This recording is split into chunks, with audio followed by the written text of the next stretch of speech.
اللہ اکبر اللہ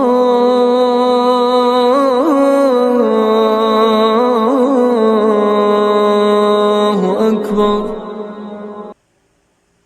السلام علیکم ورحمۃ اللہ وبرکاتہ۔ رفیقان ملت اسلامیہ اور عزیز طلباء علم، ایک صحابی نبی کریم صلی اللہ علیہ وسلم کی خدمت اقدس میں حاضر ہوئے اور عرض کیا کہ میں علم حاصل کرنے کے لیے حاضر ہوا ہوں، تو آن حضرت صلی اللہ علیہ وسلم بہت مسرور ہوئے اور ان سے فرمایا مرحبا بطالب العلم، مرحبا، طالب علم کا استقبال ہے۔ آپ صلی اللہ علیہ وسلم نے صحابہ کرام کو بھی تاکید فرمائی ہے کہ وہ طلبہ علم کو خوش آمدید کہیں اور ان کو علمی نفع پہنچائیں۔ چنانچہ ارشاد ہے سَيَأْتِيكُمْ أَقْوَامٌ يَطْلُبُونَ الْعِلْمَ فَإِذَا رَأَيْتُمُوهُمْ فَقُولُوا لَهُمْ مَرْحَبًا مَرْحَبًا، عن قریب تمہارے پاس لوگ علم حاصل کرنے کے لیے حاضر ہوں گے، پس جب انہیں دیکھنا تو ان کو مرحبا کہنا اور ان کا استقبال کرنا۔ تو ہم بھی نبی کریم صلی اللہ علیہ وسلم کی اطاعت میں کہتے ہیں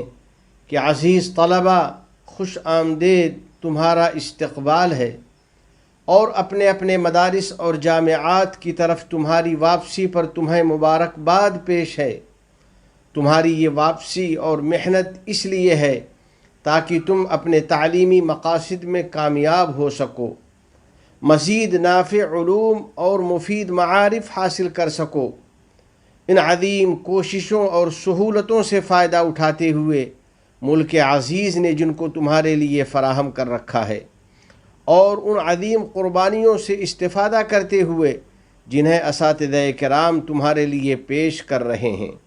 بلا شبہ اساتذہ اور مدرسین مکمل تعظیم و احترام کے مستحق ہیں، کیونکہ وہ نسل نو کی تربیت کر رہے ہیں اور افراد سازی کا فریضہ انجام دے رہے ہیں۔ نیز انہوں نے طلباء کی فکری تعمیر، اخلاقی پاکیزگی اور صلاحیتوں کو حوصلہ بخشنے کی ذمہ داری اپنے کاندھوں پر اٹھا رکھی ہے۔ نبی کریم صاحب خلق عظیم صلی اللہ علیہ وسلم نے معلموں کی شان میں فرمایا ہے ان اللہ وملائکتہ واہل السماوات والارض حتی النملة فی جحرها وحتی الحوت لیصلون علی معلم الناس الخیر۔ لوگوں کو خیر اور بھلائی کی تعلیم دینے والے پر اللہ تعالی رحمت نازل فرماتا ہے، اور اس کے فرشتے اور آسمان و زمین والے، یہاں تک کہ چیونٹیاں اپنے سوراخ میں اور مچھلیاں اس کے لیے دعائیں کرتی رہتی ہیں۔ مدرسین اور اساتذہ کے لیے یہ دعا اس لیے ہے کیونکہ وہ رسول اکرم صلی اللہ علیہ وسلم کے پاکیزہ طریقے کی پیروی کر رہے ہیں اور لوگوں کو علم سکھا رہے ہیں۔ رسول کریم صلی اللہ علیہ وسلم کا فرمان ہے ان اللہ بعثنی معلما میسرا، بلا شبہ اللہ تعالیٰ نے مجھے معلم بنا کر اور لوگوں کے لیے آسانی کرنے والا بنا کر بھیجا ہے۔ بچوں کی تعلیم و تربیت کے لیے قربانی پیش کرنے والوں، بچوں کی تعلیم و تربیت میں ماں باپ کا بہت بڑا کردار ہوتا ہے، پس ضروری ہے کہ والدین اپنے بچوں کی تعلیم و تربیت پر نظر رکھیں، ان کی رہنمائی اور ہمت افزائی کرتے رہیں، اساتذہ کرام کے احترام کی اور بھرپور علمی استفادہ کی ان کو تاکید کرتے رہیں۔ اسی طرح گھر میں ایسا مناسب ماحول فراہم کریں جس میں بچوں کے لیے پڑھنا لکھنا اور ہوم ورک کرنا آسان ہو۔ پس گھر اور مدرسہ کی مشترک اور مکمل محنت سے طلباء کو بھرپور کامیابی ملے گی اور ایسی تعلیم یافتہ اور باشعور نسل تیار ہوگی جس کو دین و دنیا کی سعادت حاصل ہوگی۔ وہ تیزی کے ساتھ ترقی کے منازل طے کرے گی اور دوسروں کے مقابلے میں امتیازی مقام حاصل کرے گی۔ پس ان کی محنتوں اور حصول یابیوں سے وطن کو قوت و رفعت ملے گی اور اس کی روایات کو پاکیزگی اور تہذیب کو سربلندی حاصل ہوگی۔ کیونکہ کسی بھی ملک کو اسی وقت کامیابی اور ترقی نصیب ہوتی ہے اور اسی وقت رفعت و سربلندی ملتی ہے جب فرزندان وطن علوم و معرفت کی راہ میں قدم بڑھاتے ہیں اور اس کے لیے قربانیاں پیش کرتے ہیں۔ اللہ رب العزت نے فرمایا ہے قُلْ هَلْ يَسْتَوِي الَّذِينَ يَعْلَمُونَ وَالَّذِينَ لَا يَعْلَمُونَ، آپ فرما دیجئے کیا علم والے اور جہل والے کہیں برابر ہوتے ہیں؟ یا اللہ ہمارے بچوں اور بچیوں کو علم نافع اور عمل صالح عطا فرما اور ان کے علم و عمل میں اضافہ اور ترقی عطا فرما، اور ہم سب کو اپنی اور اپنے نبی محمد عربی صلی اللہ علیہ وسلم کی اطاعت کی توفیق عطا فرما۔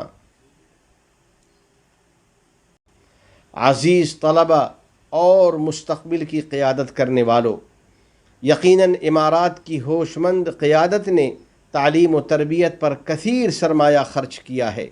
اور طلبہ عزیز کے لیے علمی و تحقیقی فوقیت کے ذرائع اور سائنسی ترقی کے اسباب فراہم کیے ہیں۔ چنانچہ حکومت نے مدارس اور یونیورسٹیاں قائم کیں، ان کو جدید وسائل اور ٹیکنالوجی سے مستحکم کیا اور ان میں جدید ترین سائنسی آلات اور تحقیقی وسائل فراہم کیے تاکہ طلبہ خوب محنت کریں اور جدید ٹیکنالوجی سے فائدہ اٹھائیں، پس ان کے علم میں اضافہ ہو، ان کی صلاحیتوں کو پختگی حاصل ہو اور وہ اپنے خصوصی میدانوں میں کچھ نیا اور انوکھا کارنامہ انجام دیں، اور وہ پورے حوصلہ اور مثبت سوچ کے ساتھ مستقبل پر نگاہ رکھیں اور آگے کی طرف قدم بڑھائیں۔ اسی طرح علم کی بدولت اللہ اور رسول اللہ سے ان کا تعلق مضبوط ہو، اپنے رب پر ان کا ایمان پختہ ہو اور ان کے دلوں میں خالق کائنات جل جلالہ کی خشیت پیدا ہو۔ اللہ سبحانہ و تعالیٰ کا ارشاد ہے انما یخشی اللہ من عبادہ العلماء، اللہ سے وہی بندے ڈرتے ہیں جو اس کی عظمت کا علم رکھتے ہیں۔ بلا شبہ علم نافع کی بدولت آدمی کو دین و دنیا کی کامیابی حاصل ہوتی ہے، اس کی تہذیب کو روشنی اور تمدن کو ترقی نصیب ہوتی ہے اور تعمیر و ترقی کا سلسلہ قائم و دائم رہتا ہے۔ آخر میں بارگاہ رب العزت میں دعا ہے تمام گناہوں ہر قسم کی خرافات سے ہم کو بچا لے، ہماری اولاد کو ہماری آنکھوں کی ٹھنڈک بنا، ہم پر باران رحمت نازل فرما، ہمارے والدین، عزیز و اقارب اور پوری امت مسلمہ کی مغفرت فرما، متحدہ عرب امارات اور عالم اسلام سمیت پوری دنیا کو امن و امان کا گہوارہ بنا، اس ملک کے حکمراں، عوام اور مقیمین کو ہر قسم کے شرور و فتن سے محفوظ فرما۔ وفقنی اللہ و ایاکم لصالح الاعمال، وصلی اللہ علی سیدنا و نبینا و حبیبنا محمد وعلی آلہ وصحبہ اجمعین وعلی من تبعہم بإحسان الی یوم الدین۔ والسلام علیکم ورحمۃ اللہ وبرکاتہ۔